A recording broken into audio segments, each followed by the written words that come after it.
नमस्कार दोस्तों, आज के इस वीडियो में हम ministry of human resources and development की जो न्यू एजुकेशन पॉलिसी है 2020 उसके बारे में हम जानेंगे। जानना बेहद ज़रूरी है सभी के लिए, चाहे छोटा बच्चा हो या फिर बड़ा से बड़ा व्यक्ति हो, क्योंकि आपको पता होना चाहिए कि आपके भारत की एजुकेशन पॉलिसी क्या है, शिक्षा पद्धति क्या है। अभी तक आप सब में 10+2 शिक्षा पद्धति से पढ़े हुए हैं और अब नई शिक्षा प्रणाली ओपन हो गई है, लागू होने वाली है। तो आप सभी को, हालांकि उसको लागू होने में 2 से 3 साल लग जाएंगे, लेकिन परिवर्तन धीरे धीरे ही होगा। तो आप सबको जानना बेहद ज़रूरी है कि इस एजुकेशन पॉलिसी में क्या क्या परिवर्तन किए गए हैं और क्या नई चीज़ ली गई है और इसको परिवर्तन करने की आवश्यकता क्यों पड़ी। दूसरी बात कि इस एजुकेशन पॉलिसी से बेनिफिट है या फिर इससे नुकसान होने वाला है, क्योंकि एजुकेशन सिस्टम तो आप सभी जानते हैं एक नींव होती है किसी भी चीज़ की। तो आज इस वीडियो में हम सभी जानेंगे, हर चीज़ पर डिस्कस करेंगे, बहुत ही आसान भाषा में समझाऊंगा मैं आप सभी को। तो चलिए वीडियो को शुरू करते हैं। आप देख रहे हैं टुडे पाठशाला चैनल, मेरा नाम है दीपक जायसवाल और ये ministry of human resource development की वेबसाइट से हमने लिया है सारा डाटा। और इसमें यहाँ पर ये पॉलिसी में, नेशनल एजुकेशन पॉलिसी में इस तरह से लिंक किया गया है कि core essential, critical thinking classes और कुछ एक्सपेरिमेंटल लर्निंग होगी, उसके द्वारा एक अच्छा बेस तैयार किया गया है इस चीज़ का। इसको हम बहुत ही अच्छे लेवल में समझेंगे अभी।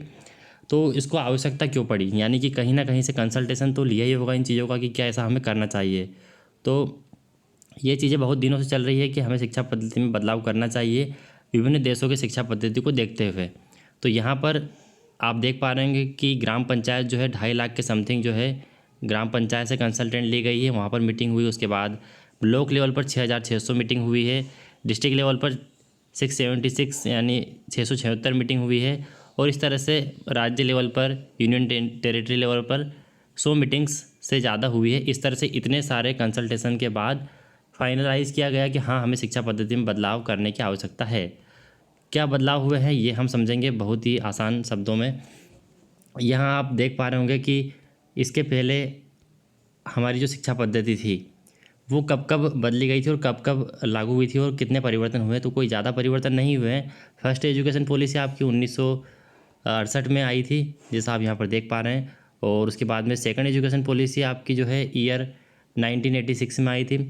तो इस तरह से 2 ही शिक्षा पद्धति अभी तक आई हुई है और अभी ये थर्ड और न्यू एजुकेशन पॉलिसी है हमारे पास में, जो कि अभी की है, जिसको हम कहते हैं नेशनल एजुकेशन पॉलिसी 2020, जो कि अभी की न्यू और लास्ट वाली एजुकेशन पॉलिसी है। तो ये तो हमारी अभी तक की एजुकेशन पॉलिसी हो गई। अब यहाँ पर आपको बहुत समझना, यही एक स्ट्रक्चर है जिसमें आपको पूरा एजुकेशन सिस्टम समझ में आ जाएगा कि आखिर क्या नए परिवर्तन इसमें किए गए हैं। तो यहाँ पर आपको एक स्ट्रक्चर दिख रहा है, इसमें लिखा है कि एग्जिस्टिंग एकेडमिक स्ट्रक्चर और न्यू एकेडमिक स्ट्रक्चर। तो यहाँ पर जो न्यू एकेडमिक स्ट्रक्चर है उसमें 5+3+3+4 एजुकेशन सिस्टम चालू कर दिया गया। और हम पढ़े हैं अभी तक 10+2 से, मैं आप सभी 10+2 से ही हम सब पढ़े हैं। तो देखिए यहाँ पर इसी को डिवाइड कर दिया गया है। एजुकेशनल ईयर भी आपके 15 साल के रहेंगे, यानी 15 साल ही आपको पढ़ना है, तब आ जाके आप 12th क्लास से बाहर हो जाएंगे।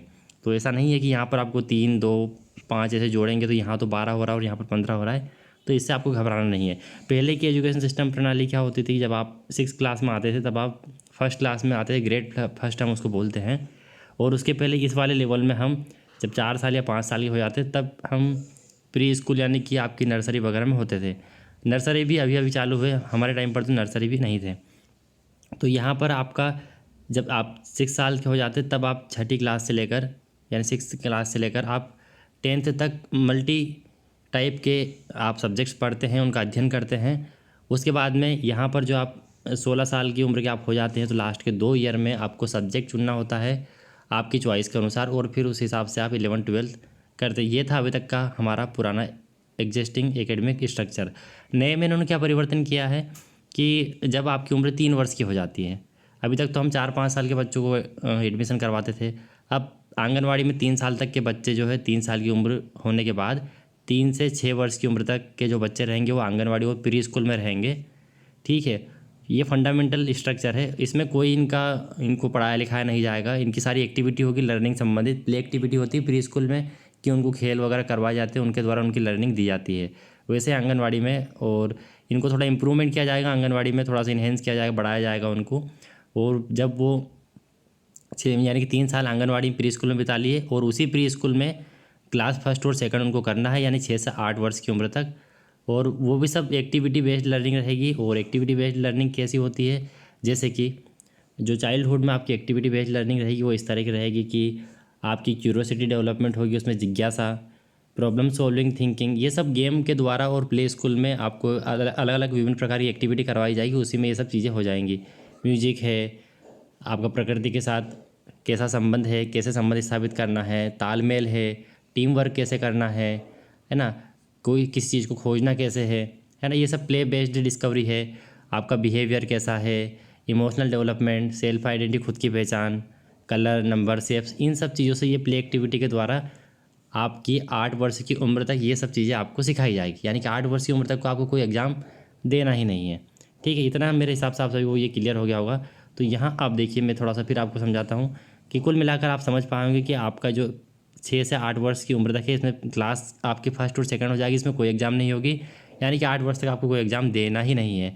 आपके एग्ज़ाम स्टार्ट होंगे क्लास थर्ड से, यानी कितना अच्छा है ना, तीसरी क्लास के बाद, यानी तीसरी क्लास में आप जब आ जाते हैं तब से आपके एग्ज़ाम हो गए। तब तक सिर्फ आपको प्ले स्कूल में ही रहना है और सीखना है और गेम खेलना है और अपने शरीर का विकास करना है। बच्चों के लिए बहुत अच्छी चीज़ें हैं ये, और बहुत ही अच्छा और एक यूनिक बदलाव है। तो यहाँ पर आप देखिए, जब आप आ जाते हैं प्रिपरेटरी स्टेज पर, तो यहाँ पर आपकी एग्ज़ाम होगी और यहाँ पर भी आपकी play, discovery, activity based interactive class room, यानी कि आप क्लासरूम लर्निंग आपकी चालू हो जाएगी। तो फिर आपकी एग्ज़ाम कब होगी, ग्रेड 3 में, 5 में और 8 में, 3, 5 और 8 में आपकी एग्ज़ाम्स कंडक्ट होगी। उसके बाद 8 से 11 तक आप ये लर्निंग कर लेंगे। उसके बाद आप आ जाएंगे मिडिल में। मिडिल में भी आपको एक्सपेरिमेंटल लर्निंग होगी, साइंस, मैथमेटिक्स, आर्ट, कला, सोशल साइंस, जिसमें आपको इंटरेस्ट है। अभी आपको सभी पढ़ना है इसमें। जिस तरह से आप यहाँ 10 ईयर का सभी सब्जेक्ट पढ़ते हैं, उसी तरह आपको यहाँ मिडिल स्टेज में, यानी कि एज 11 से 14 तक आपको सब कुछ पढ़ना है।